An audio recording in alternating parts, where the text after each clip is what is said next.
Hey guys, Alistair Kerr here for the High Performance Teams program. And in this quick video, we're going to take a look at a 60-minute weekly High Performance Teams meeting. In a lot of workplaces, meetings can be absolutely torturous, but it doesn't have to be this way.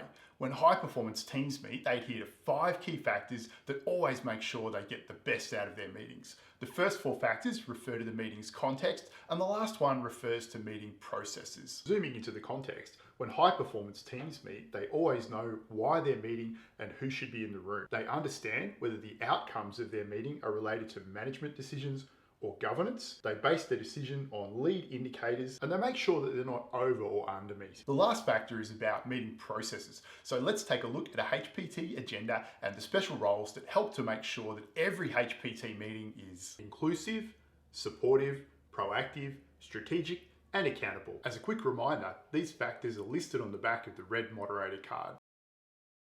In HPT meetings, there are 3 key roles: chair, moderator, and live note taker. Unlike traditional meetings, these roles are rotated between team members every team meeting because every team member is responsible for meeting governance. Ultimately, the chair is in charge of the meeting. Their job is to keep the group focused and moving through the content and moving towards actions. Because of this, they always have final say on matters of process. Great chairs encourage active participation through processes like using elbow partners and round room feedback. They manage time and quality openly with the group. They drive the group towards smart actions, and they use effective paraphrasing and summarizing to get to the point. The chair is backed up by the moderator, who keeps an eye on team dynamics. The moderator helps keep the group on track by signaling to the chair with the red and yellow cards. The yellow card is issued as a caution to remind the group to get back on track, and the red card is used to stop the room. Good moderators use a loud annoying timer to signal to the chair and to the group that it's time to move on. However, if the chair feels that more time is needed, they can overrule the moderator. Rather than taking verbatim minutes, high performance teams use a live note taker to capture bullet points of the main discussion as well as accountable actions. These are displayed on a screen or a projection so that team members can make suggestions around alterations in real time. Overall, HPT meeting agendas are designed so that their items are sequenced in a brain-friendly way. Items push groups towards taking action, allow them to manage their own inputs, and encourage group accountability with the overall safety to allow group vulnerability. From the outset, high-performance team meetings are set up to be inclusive and supportive through the welcome and the warm-up. During this time, the chair restates the meeting's purpose as well as how this fits into the organisation's bigger mission and goals. They also go over the ground rules, including openness and trust, balanced debate, competency over role, issues over personality, and accountability and clear outcomes. Many high-performance teams also have their own rules around the use of devices during meetings. After the welcome, each team member completes their one-word barometer and answers a simple icebreaker question around the group. The one-word barometer is about naming your mood state then and there, and it helps for 2 reasons. As individuals, it allows us to think about the emotion we're bringing into the meeting, and for the team, it helps everyone else understand their teammates' context. Conversation starters are simple questions designed to help the team to get to know each other that a little bit better. When choosing a question, the most important thing is to match the level of question with the team's current level of trust.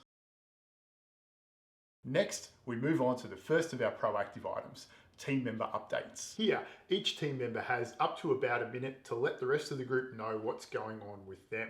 This should be done by exception, with group members only sharing new information that there's no other way of the team knowing. Next up, we move into hot issues. Hot issues is a time-limited process that allows group members to raise and ventilate issues that are on their mind and then tap into the collective genius of the group to find a next step to solving the issue. In step 1 of the process, pairs or triads discuss the hot issues on their mind and come up with a few topics to write on butcher's paper or a whiteboard. Next, each individual team member has 5 votes to choose the hot issue or issues most relevant to them. After the hottest issues have been identified, the group moves into step 2. Invite the group member whose issue was voted as number 1 to the front of the room to expand on their issue. Following this, invite the group to clarify the issue by asking questions that can be answered in a short sentence or in a yes or no format. Next, the group is to engage in a short solution-focused discussion, seeking to find next steps.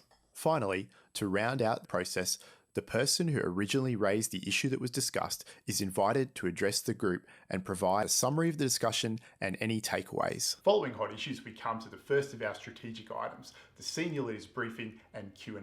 Senior leaders can use this time however they wish. The advantage of this time being during the middle of the meeting is that senior leaders can pivot to their best strategic advantage. The senior leaders briefing is followed by our second strategic item, focused team time. In a typical 4-week cycle, high performance teams divide their time between a few different items, including making updates to their team action plan, reviewing their team dashboard or relevant policies, completing a 10-minute team booster, or reviewing their team pulse scorecard. Close out a HPT team meeting, each group member speaks out their one-word barometer as well as their takeaway action. Live notes are ratified before being sent out. The moderator provides feedback to the group around their team dynamics, and then roles for the next meeting are assigned. So that's how high performance teams use roles and structures to make the most of their weekly meeting time. How does your team meeting compare, and what might you do differently next week? Until next time, bye for now.